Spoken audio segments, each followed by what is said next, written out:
पहले supreme court को ये संज्ञान में लेना चाहिए कि 75 साल आजादी के बाद में भी जिनको वो क्रीमी से आरक्षण से बाहर कर रहे हैं, क्या उनके बच्चों को सम्मान मिलता है?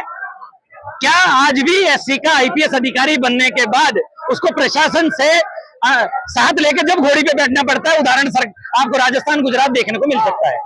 आज भी पानी की मटकी को हाथ लगाने पर और बच्चे को मार दिया जाता है। आज भी मुझे घोड़ी पे चढ़ने से रोका जाता है, चाहे बेशक मेरे घर में गाड़ी है, घोड़ा है या मकान अच्छा है।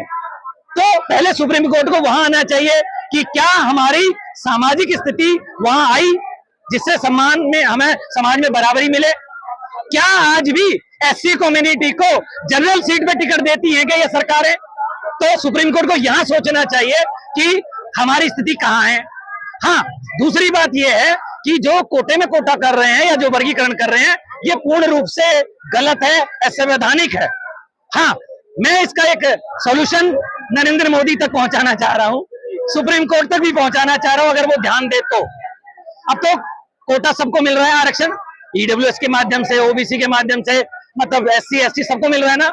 तो मैं आपके चैनलों के माध्यम से सुप्रीम कोर्ट को, उनके जजों को या इस देश के भला चाहने वाले लोगों को कहूंगा कि अब जो आरक्षण मिले वो सरकारी स्कूल के प्रोडक्ट को मिले, जो 8वीं से लेकर 12वीं तक सरकारी स्कूल में पढ़े। उससे यह फर्क पड़ेगा कि ज्यादातर गरीबों के बच्चे सरकारी स्कूल में पढ़ते हैं। एससी का आदमी कलेक्टर बन गया लेकिन अपने बच्चों को आरक्षण चाहिए। गांव में जो मजदूरी करने वाला है उसको आरक्षण नहीं मिल रहा है क्योंकि वो अपने बच्चों को इंटरनेशनल स्कूल में पढ़ा रहा है। वो अपने समाज से, अपने गांव से छोड़कर दूर चला गया है। आपने नई लाइन खींच दी है। अब नई लाइन नहीं खींची है मैंने, क्योंकि इस देश को अगर बदला जा सकता है और हमारे समाज का अगर भला हो सकता है तो शिक्षा से हो सकता है, बिजनेस से हो सकता है, रोजगार से हो सकता है। देश का बदलने का ठेका दलितों ने ले रखा है। जी बिल्कुल ले रखा है, क्योंकि इनको ही सबसे निचले पायदान पे ला के रख दिया है। एक और बात बताता हूँ कि जब सरकारी स्कूल में सबसे ज्यादा गरीबों के बच्चे पढ़ते हैं, अगर सरकारी स्कूल की शिक्षा बदल जाए, जो सरकारी स्कूल में टीचर पढ़ाने वाला हो, चाहे एससी का हो, एसटी का हो, ओबीसी का हो, वो अपने बच्चों को आरक्षण की बात तो करता है लेकिन वो अपने बच्चों को प्राइवेट स्कूल में पढ़ाता है। हमारे गरीब जो तबका है जिसकी दुहाई ये सुप्रीम कोर्ट या सरकार दे रही है या बीजेपी वाले दे रहे हैं, एक बार उनके घरों में जाकर के तो देखो कि वहां क्या हालत है। वो बच्चों को सरकारी स्कूल की फीस तक जमा नहीं करा पा रहे हैं, ड्रेस नहीं दिलवा पा रहे हैं। मैं आपके चैनल के माध्यम से वर्गीकरण गलत है। वर्गीकरण किस आधार पे करना चाहते हो? एक मिनट, वर्गीकरण हाँ शहर तक नहीं पहुंच पाए, उनको लाभ मिलना चाहिए। अच्छा, उसका तय कैसे करेंगे आप? आर्थिक आधार पे करेंगे ना, आर्थिक आधार पे। तो मेरे भाई मुझे ये बता दो, ये आज भी मेरा भाई जब नौकरी कर लेता है और वो अपनी मर्जी से घोड़ी पे चढ़ना चाहता है, 4000 रुपए घोड़ी वाले को देके, आज भी उसको प्रशासन से क्यों मदद लेनी पड़ती है घोड़ी चढ़ने के लिए? वहां वर्गीकरण कहाँ जाता है? तो आपको आपके चैनल के माध्यम से कह दूं, घोड़ी पे चढ़ना जरूरी है, हवाई जहाज पे चढ़ो ना। हाँ, हवाई जहाज पे चढ़ो। तो हवाई जहाज पे चढ़ने के लिए हम देखेंगे कौन रोकेगा फिर। आपकी बात बिल्कुल ठीक है, लेकिन हवाई जहाज पे चढ़ने के लिए जो संसाधन है उसमें हमें अपनी हिस्सेदारी चाहिए। आज आप अपने चैनल के माध्यम से आप भी जरा ईमानदारी से बता दीजिए कि हमारा आरक्षण 22.5% है, एससी एसटी का मिला कितना है जरा ये बता दो। 11%। तो 22.5 में 11 में तो आधा भी नहीं मिला। एक बात और, दूसरी बात यह कि हम आज आबादी में बहुत ज्यादा हो गए, फिर भी हमारी हालत ये है।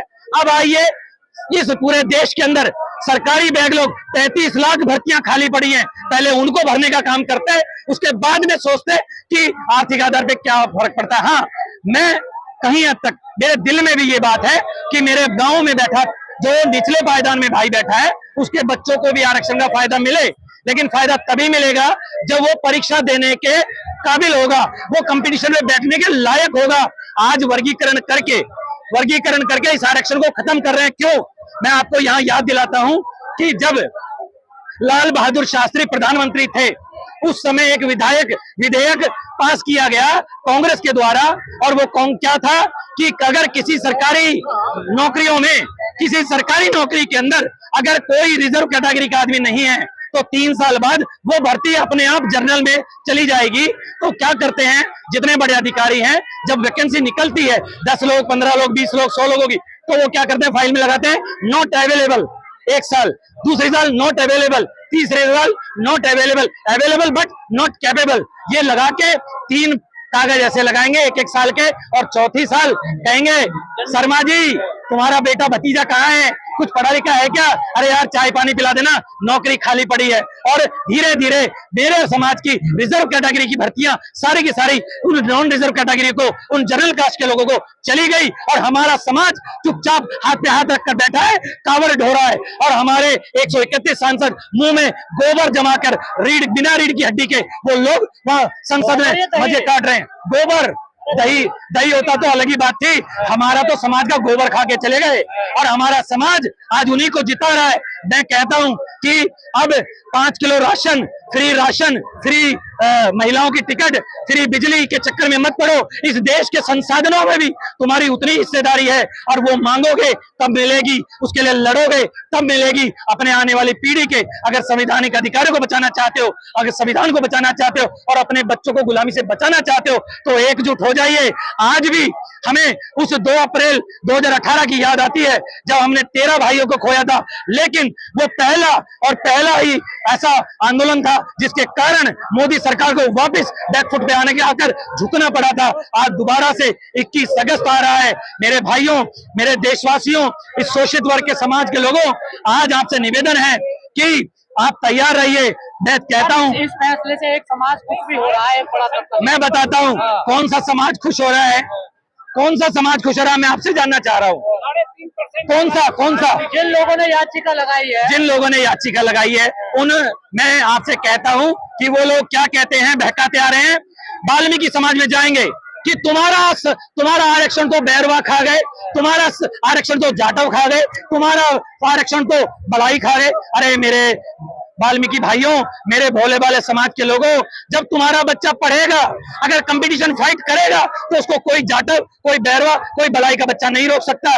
लेकिन जब आप पढ़ोगे नहीं, आप अपने बच्चों को कावड़ों में ढोते रहोगे, आपके बच्चे पास ही नहीं होंगे 12वीं में, आपके बच्चे कंपटीशन में बैठेंगे नहीं, तो आरक्षण कैसे मिलेगा। आज आरक्षण किसी जाति की वजह से नहीं मिलता है, कैटेगरी की वजह से मिलता है, शेड्यूल की वजह से मिलता है, एससी शेड्यूल की वजह से। आप एससी शेड्यूल में सब हो, आज 1100 से ज्यादा जातियां एससी में हैं, और उन सबको एक ही कहूंगा कि इस शिक्षा के मंत्र को पढ़ लीजिए। बाबा साहब ने जो बताया था उस बात को समझ लीजिए। और आज जो आंदोलन हो रहा है यहाँ पर, ये 9 अगस्त को, ये आंदोलन भी उसी के लिए हो रहा है जो बाबा साहब की मूर्ति थी, जो एक संदेश देती थी कि जाओ मेरे बच्चों, शक्ति के मंदिर अर्थात संसद में कब्जा करो। हमने संसद में कब्जा करने की बजाय हमने घर घर में मंदिर बना लिए, हमने घर घर में कावड़े ढोली, हमने घर घर के नेता बना लिए।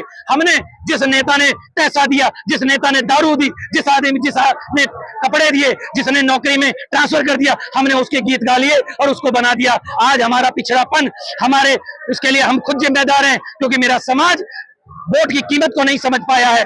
आज नौकरी पेशा वर्ग 90% से ज्यादा नौकरी पेशा वर्ग जिम्मेदार है, और वो जो रिटायर हो गए हैं वो भी उसके लिए जिम्मेदार। क्यों? जब समय था तो उन्होंने इस समाज को सही दिशा नहीं दिखाई, बस अपनी घर की नौकरी के लिए, अपनी घर की रोटियों के लिए, अपने ट्रांसफर के लिए इस भोले वाले समाज को गुमराह कर दिया। नहीं जी, ये रामविलास पासवान बहुत अच्छा नेता है, ये उठावले जी बहुत अच्छे नेता हैं, इनको वोट दे दो।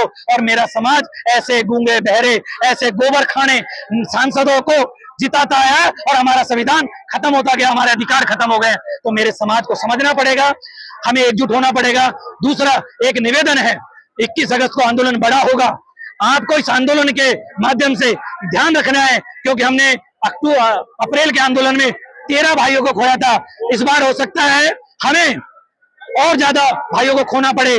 किसी सरकारी संपत्ति को नुकसान नहीं करना, आंदोलन को संवैधानिक रास्ते से भारत बंद को करना है, क्योंकि कुर्बानियां तो होंगी, कुर्बानियां हुए बिना परिवर्तन नहीं हो सकता है, क्योंकि अब तो करो या मरो की स्थिति है, ये आपातकालीन स्थिति है। अगर अब भी अपने व्यक्तिगत स्वार्थ नहीं छोड़ा आप लोगों ने, मेरे समाज के लोगों ने अगर व्यक्तिगत स्वार्थ नहीं छोड़ा, तो निश्चित रूप से हम गुलामी की तरफ जा रहे हैं। और अंत में इस तालिबानी सरकार, सुप्रीम कोर्ट, इन सब लोगों को एक आगाह कर रहे हैं कि सुधर जाओ, ये समय विकट है।